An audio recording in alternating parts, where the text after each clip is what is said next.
go to the office kahit hindi pa siya okay. And that may cause problem kasi hindi naman natin alam kung severe diverticulitis, moderate ba siya, perforated ba siya, o kung hindi dapat magre-rest ang Pangulo. Kasi as an internist, nakakita tayo dyan, nakaswero yan, naka-antibiotic yan, eh bakit papasok ang Pangulo? O ngayon, nasa na yung mga maiingay na Talyanista Tensei Mada? Pagka Duterte nakipagkita sa mga opisyal ng China sa Pilipinas, eh nag-aalboroto sila. Pero pagka itong mga bangag sa Malacanang nakipagkita, tahimik naman sila. Yan ang problema ho mga kababayan, mga walang prinsipyo at paninindigan. At least tayo ho, yung mga ika nga tunay na may malasakit sa Pilipino at naiintindihan ang tunay na nangyayari dito sa bansa na to. Kung makipagkita man si Lisa dyan, walang problema. Bakit? Eh lakas mangutang ng asawa niyan sa bansang China eh. Ang lakas mangutang ng administrasyon itong si Marcos Jr. sa bansang China. Tapos maya't maya binabanatan nila. Kalagayan ho nitong si Ngagba ang ating pag-usapan dito sa video na to. Hindi ho ika nga lukaret na undersecretary ang makakasama natin dito sa video na to. Napakahusay na doktor. Dr. Tony Liachon. Siya ho ang magpapaliwanag kung ano nga ba yung diverticulitis na yan. Pambihira kakadivert ng kakadivert. Ayun. Namaga ang tumbong. Diba? Divert kayo ng divert ng usapan ha. Maliwanag. Flood control, may kasalanan kayo sa ayot sa gusto nyo. Dinadivert nyo. Ayan, diverticulitis ang abot nyo. Pero bago yan, isang like at isang subscribe.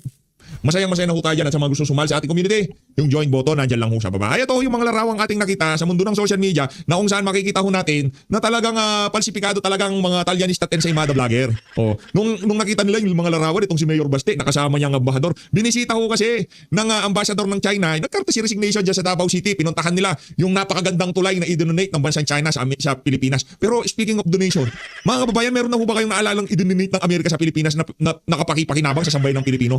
Mali, ano bang na-i-donate nila? Pambira, wala ho tayo. Ni isang tulay sa Pilipinas, wala pa tayong nabalitaan, ha? Ngayong mga panahon na to, itong itong particular na tulay na to, tarsada na to, infrastruktura na to, donation ito ng Amerika. What? Maya't maya, kung hindi China yan, Japan. Yan talaga yung mga ika nga kasi strategically, sila naman talaga dapat lapitan natin eh. Sa kanila talaga tayo dapat makipagkalakalan. Nandyan yung bansang South Korea, China, Japan, di ba, Australia, yung mga yan talaga yung pinaka strategically ika nga ang pinag-uusapan. Kasi yan ang mga malalapit sa atin. Amerika layo nun. Tatawid pa ho tayo ng dagat, napakalayong dagat. Bago tayo makarating sa Amerika. Pero yung mga yan, kaya ika nga nung panahon ni dating Pangulong Rodrigo Duterte, doon tayo bumilib sa kanyang foreign policy. Rektaw tayo kay Dr. Tony Liachon, kaugnay dyan sa kalagayan ng ating Pangulong Bangag. Usapan lately. Itong health condition ng Pangulo. Ano masasabi mo dito? Well, una muna, I empathize and with the President. Prayers, of course, to the President na sana makarecover siya. But ang nakita ko lang, there are four things yung constitutional compliance Kasi the 1987 Constitution, just to cite Article 7, Section 12, requires that the public be informed in case of serious illness. And the severity, though I heard Yusek Claire Castro saying na I don't know the severity, but only the physicians can provide the medical authority to ensure that the disclosure is accurate, credible, and not reduced to a political spin. So since the President naman, inadmit naman niya na may diverticulitis siya, sinabi rin naman ni Yusek Claire, pero meron kasing part doon on the severity of the diverticulitis And this is the reason why rumors, gossips, fake news, and fake documents are swirling around kasi hindi mo natutumbok yung truth.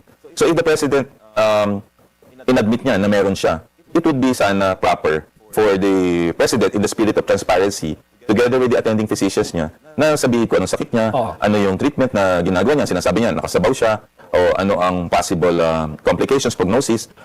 Ang nangyayari, nakikita ko sa Pangulo, trying to be responsible as a leader, napipilitan siyang pumasok. Nakita ko siya last night doon sa EDCOM with Senator Soto and Speaker Boji D. Parang mahina pa siya So therefore, hindi siya nakakapasok ngayon. But teka muna, Dr. Tony. So are you telling us that it is possible that the President or Malacanang is not telling the whole truth in terms of the real condition of the President? Maybe. Kasi ang nakikita ko kasi diyan, may constitutional mandate ka. Tapos meron ka moral obligation. Kasi based on what I read, the health of the President is aligned with the health of the country. So dapat may transparency ka and that's moral leadership. And then hindi naman immortal ang Pangulo Everybody nagkakasakit kahit mga CEO And then meron din backlashes in other countries, no? Well, in other, locally. But what's your fear? Na kung hindi man sila fully dinidisclose yung condition ng Pangulo, what is its implication? Well, it erodes yung public trust. At ang marami nag-speculate kung anong sakit. And in that way, hindi nalilinawan. And then the President would try to go to the office kahit hindi pa siya okay. And that may cause problem. Kasi hindi naman natin alam kung severe diverticulitis, moderate ba siya, perforated ba siya, o kung hindi dapat magre-rest ang Pangulo. Kasi as an internist, nakakita tayo dyan, nakaswero yan, naka-antibiotic yan. Bakit papasok ang Pangulo? Naku, delikado ho pala yan eh. Di ba? Yung palang ano yan, mga sakit na ganyan, dapat talagang pagka sinabing pahinga, dapat pala pahinga. Doc Tony, alam mo naman, di ba? Di naman lingid sa kaalaman mo.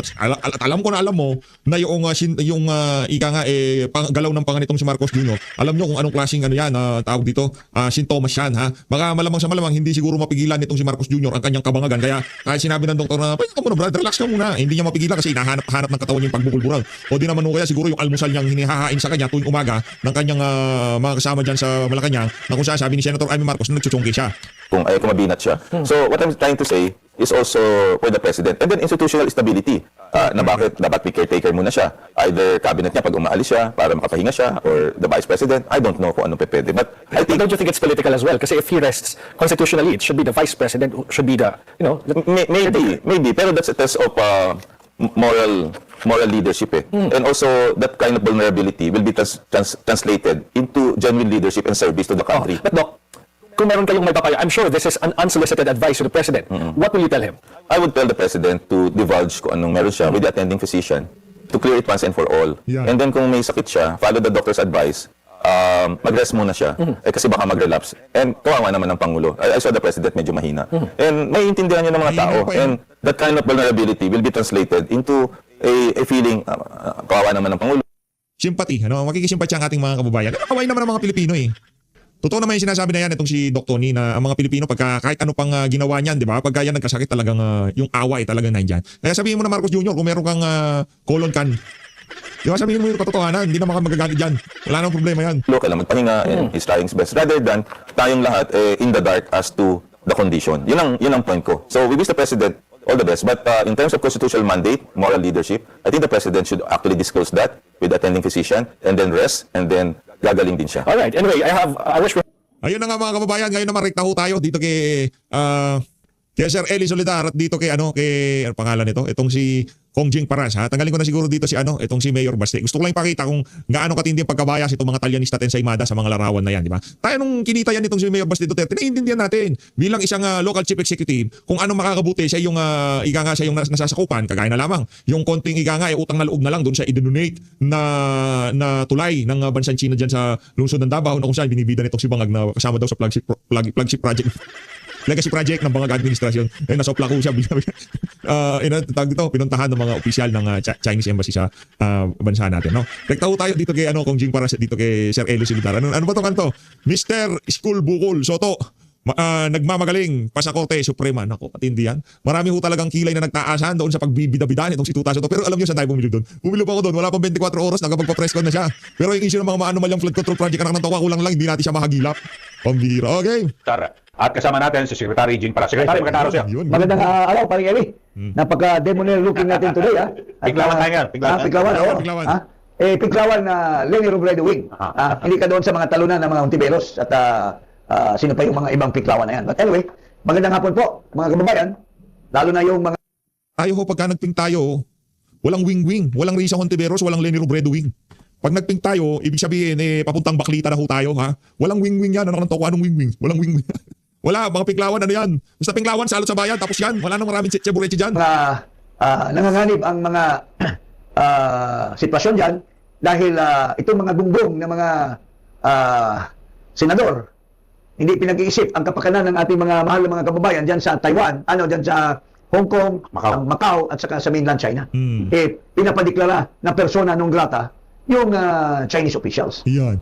Mabuti na lang matino itong mga opisyal ng China at hindi agad sumunggab at hindi agad nag-retaliate. Kung ang laki sana ang problema natin parang Eli, kung nag-retaliate dahil sa kabubuhan itong mga senador, nag-retaliate ang China at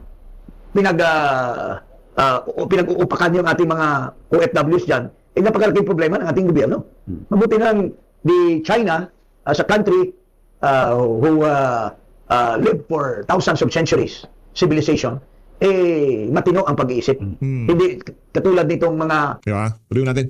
primitive na mga senators. Uncivilized thinking. Gusto nga ipadeklarang persona non grata ni Senate President Tito Soto. Ito pa itong si Iskol Bukol, senador, hindi lang nagpapahiya sa kanyang sarili tungkol dyan sa issue ng China versus Philippines na dapat sana dadaan sa diplomatic na usapin, nagpakita din ng kabubuhan dito sa issue ng finality ng Supreme Court ruling on the Duterte versus House of Representatives case.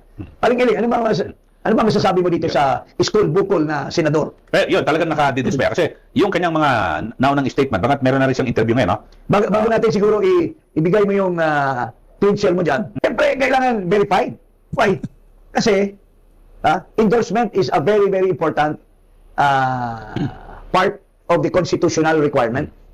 Kaya nga hindi ka pwedeng basta-basta mag-file ng impeachment. Halimbawa, ako gusto ko mag-file. Hindi basta-basta mag-file ako kung walang mag-i-endorse. Or yung congressman mismo mag-file siya ng impeachment.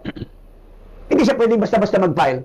Kasi kailangan mong i-verify. Ano ba, naintindihan ba ni Iskol Bukol nung meaning ng verified complaint or Yan. verification? Verification is when you render or take a sworn statement that ito ay aking salaysay. Ito ay through my personal knowledge. So, kung halimbawa, ako ang complainant, si Eli yung endorser, hindi basta sabihan ko kay Congressman Saludar, Sir, pwede mo bang endorse itong complaint ko laban kay Marcos o laban kay Sara? Sabihin mo, patingin mo na ng pipirmahan ko. Ito ba ay kailangan, ito ba ay ikaw ba ang gumawa nito at may personal ka bang kinalaman dito?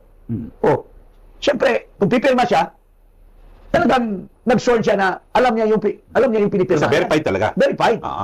So, sabi ni Soto, mahirap na daw kasi kailangan verified. Hindi ba isang tao na nagmamaang-maangan na abogado, hindi naman abogado, tapos magpapaengot-engot sa kanyang pag-iisip, nakakahiya yun. Talagang iskol bukol ka na senador pagka ganyan ka. Di ba, Palangeli? Ano masasabi mo? So, yun ho, wala akong masama na ang sabi kasi sa Supreme Court, ang kanila layunin dito, patinuin Patinuin. yung proseso. Hindi basta-basta. Kasi, tama ho, kasi nasa ligang batas, kaya nga may mga one-year bar rule. Kasi hindi makakapagtrabaho ang presidente o vice-presidente at iba pang Kung palay ang file. Maya-maya, file ka ng file. So, magpa-file ka isang beses sa isang taon, pero ayusin mo yung pag-file mo, verify lahat, kompleto. Walang hindi gawa-gawa kung ano man. Okay. Meron pa isa. Meron pa, I-confirm din ng member ng House supporting the grounds for the complaint. Ano? Tapos every member should be given a copy of the complaint. Ano? As well as the evidence supporting. Okay lang, bigyan lahat. Yan, okay. Mahirap daw kasi kailangan daw mayroong ebidensya yung complaint. At siyempre, bakit ka mag-file kung wala kang ebidensya tulad dito kay De Jesus? Narration of facts, kinukuha lang yan sa mga dyaryo or mga media reports. media reports. At yun na yung basihan niya ng walang attachment kung may magpapatibay ba siya ng ebidensya. Kaya nga, bogus complaint, kung wala kang ebidensya, pero mayroon kang nilalagay ng mga charges doon, paano mo mapuprubahan na may katotohanan yung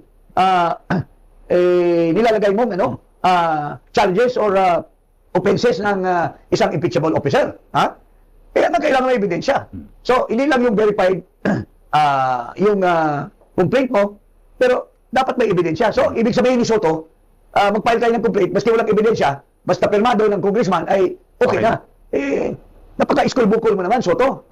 Diba? Paring Eli, ano Meron pa yung pangalawa, binabagay ng Supreme Court na dapat lahat ng pipirma, nabigyan mo ng kopya. Kasi ibig sabihin, talagang totoong sumasang-ayon ka at alam mo yung nilalaman ng complaint. Yes. Diba? Tama naman yan. So, sabi ni Soto, Para hindi binasa. bakit bigyan ng kopya? Baka yung iba, kung ayaw magbasa, hindi na daw pwedeng mag-impeach. Hindi, napaka-stupido naman ng ganung pag-iisip, di ba? Kaya nga, bibigyan mo ng siyang kopya kasi magtatanong siya, pare, ano ba yung nilalagay mo dyan? Ano ba ito pipirma ko? Ano ba pipirma ko? Hindi.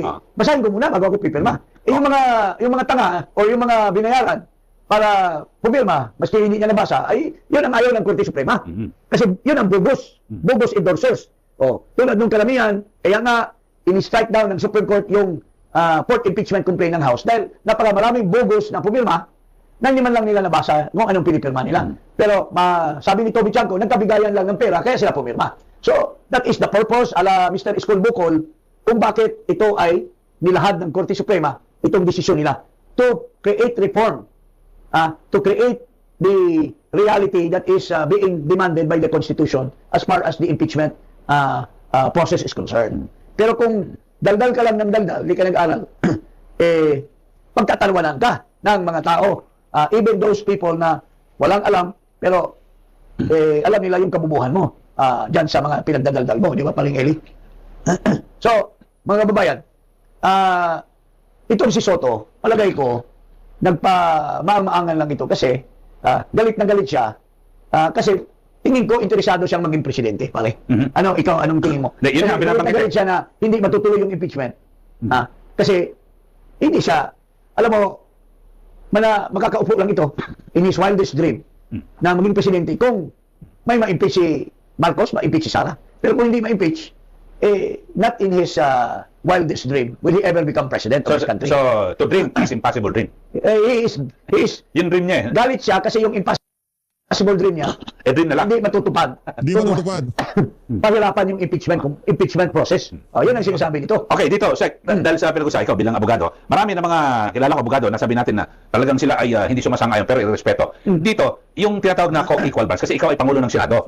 Di ba tatlong sangay na pamahalaan sa atin, executive, legislatura at judiciary. Itong si Senator Tito Soto, nasa legislative. Legislative. So, bakit niya parang binabastos at kine-question yung desisyon ng Supreme Court? Ito unanimous Ni isa man walang tumutol at yung nag-iisang ini-appoint ni Pangulong Marcos Jr. na si Justice Raul Villanueva. Mas matindi pa yung sinasabi. Pumabor po na kung saan ay pumabor dito kay BP Sara na unconstitutional yung impeachment. Yeah. So ano masabi mo rito yung parang ito kung meron judicial overreach itong si Soto overreach din. Nung Nag-impose, una, bago sila nag-MR, ang House, at saka karami-rami pang sumama, palating din ang kanilang petition for certiorari sa Korte Suprema, hindi lamang ang House of Representatives. Isa rin ito si Soto na nagdadaldal na criticize niya yung desisyon. Sana tumahimik na sana siya kasi nagbigay na ng pinali na desisyon ng Supreme Court pero nagdadaldal pa rin siya. So, ang isip tuloy ng maraming kababayan natin ay ano bang pinagdadagdak nito?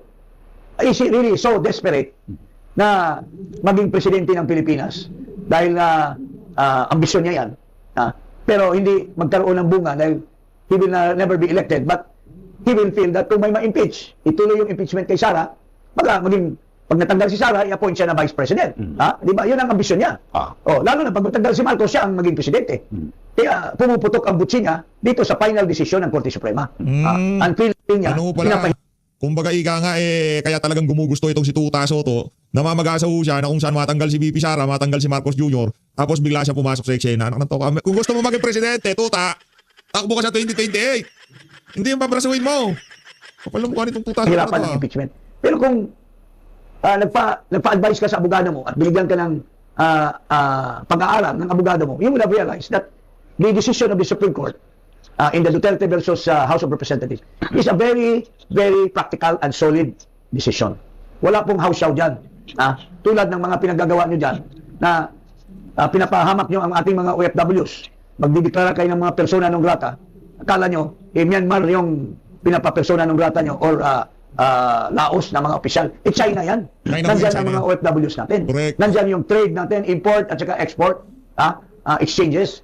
So, kung babuyin nyo yan, ano mangyari sa atin, di ba? Ito maganda yung binabanggit yung Sige. nagkuhente Okay. nitong desisyon si Senior Associate Justice Marvic Leonen. Yun yan, si Leonen. Ito, pinapunto ni Pinoy Pero sabi niya, dapat yung impeachment should never be abused to maintain the hegemonic dominance of greed by shaming those who occupy high government positions into preventing them from doing what they were sworn to do. So, ang ibig sabihin dito, kasi ang kasi nakaraan, bistado naman na Sec Jing, na parang hindi gustong papanagutin si BP Sara Duterte, hindi issue ng accountability, kundi talagang gustong matanggal para may gustong pumasok sa 2028 elections. Kasi, politika. kasi pinredict na nila na kung hayaan lang, they will not do anything to tilt the balance. Ibig sabihin, kusang loob ng Pilipino, napapanalunin nila si BP Sara.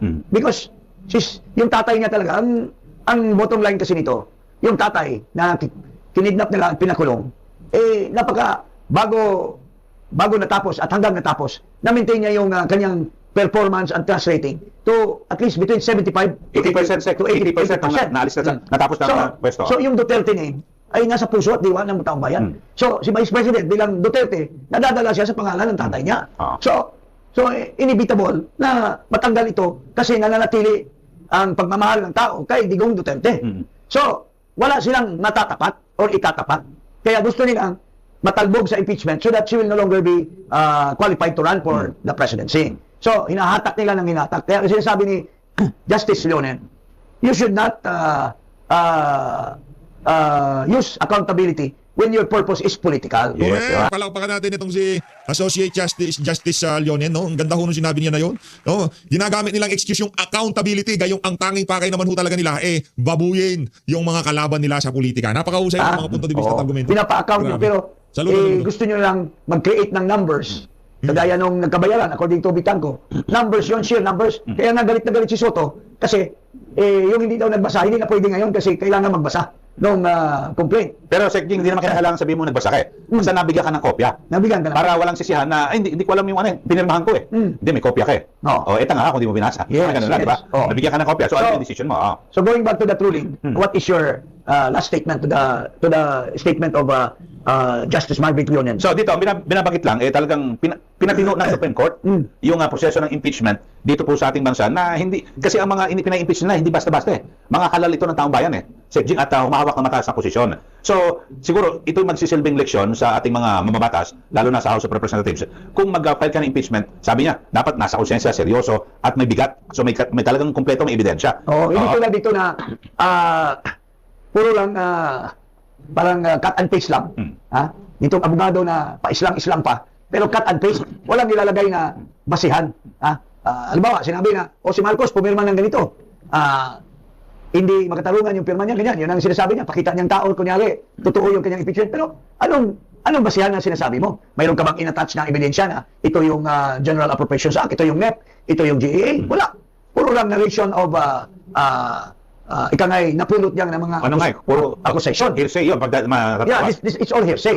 Now, ngayon, isa pang nakikita ko dito na possibility, Eli, ay magkaroon ito ng epekto sa present filing ng impeachment, yung kay De Jesus at saka sa bayan muna.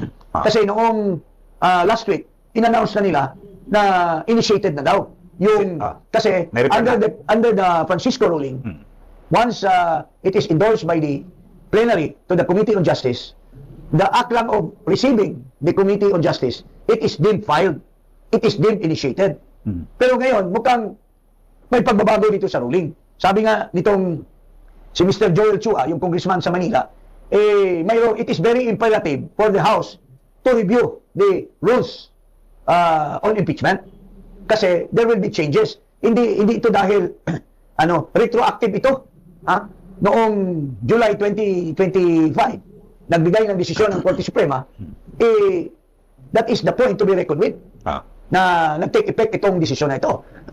So, kung mayroon mang proseso na sinundan nila base sa old rules nila, magbabago yun. So, tulad ngayon, halimbawa, kami na hindi kami tumuloy dahil alam namin na ilalaglag na nila yung complaint doon sa Committee on Justice at immediately it is deemed initiated, we will have second thoughts on filing, on refiling kasi ang nakikita ko na definition ng initiation is no longer the one in the Francisco. It is now a different approach. Hindi na upon endorsement to the Committee on Justice, there is an immediate initiation. There is yet the process called determination of form and substance. And in that is not born overnight. So, as of now, based on this ruling, hindi pa din initiated, maski natanggap na ng Committee on Justice yung dalawang complaint na yun. So, yun po ang nakikita ko. Pero, well, I have to study more. Pero yun ang outright at the face of this decision, yun ang implication na nakikita ko bilang isang abogado. Ayun. Siguro maganda, abangan din natin yan. At sa Monday, umpisa na kagad, no? Yung hearing dito sa dito sa impeachment na ito, yung Abangan natin, tayo talagang nananabik na kung anong gagawin nila dyan sa naging desisyon na yan ng Korte Suprema. Excited na rin tayo. Itong si Tuta Soto, isa sa mga talagang gigil na gigil matanggal itong si VP Sara. Di ba? Ulitin ko lang yung sinabi nitong si Senator Alan Peter Cayetano. Di ba? Tigilan na natin ang impeachment. Talunin nyo na lang siya sa 2028. Tapos ang usapan. Anak ng tawa, sambayan ng Pilipino ang magpapasya kung talagang, kasi simple lang, kung nagnakaw si VP Sara, hindi mananalo yan sa 2028. Di ba? Ilinatag na nila yung mga ebidensyang gagamitin nila sa impeachment dyan sa TRICOM, dyan sa Quadcom, dyan sa Justice Committee, kung sino-sino pinagtatawag nila. Gamitin nila lahat. Ilinatag na nila lahat. Di ba? Sinira na nila si VP Sara. Bakit si VP pa rin na nakikita maging presidente ng sambayan ng Pilipino? Diyan ho sila nagkakaroon problema. So guys, maraming salamat to. Maraming salamat sa pagsuporta sa PH Update. Mag-ingat ho kayo lahat. Mahal natin Pilipinas.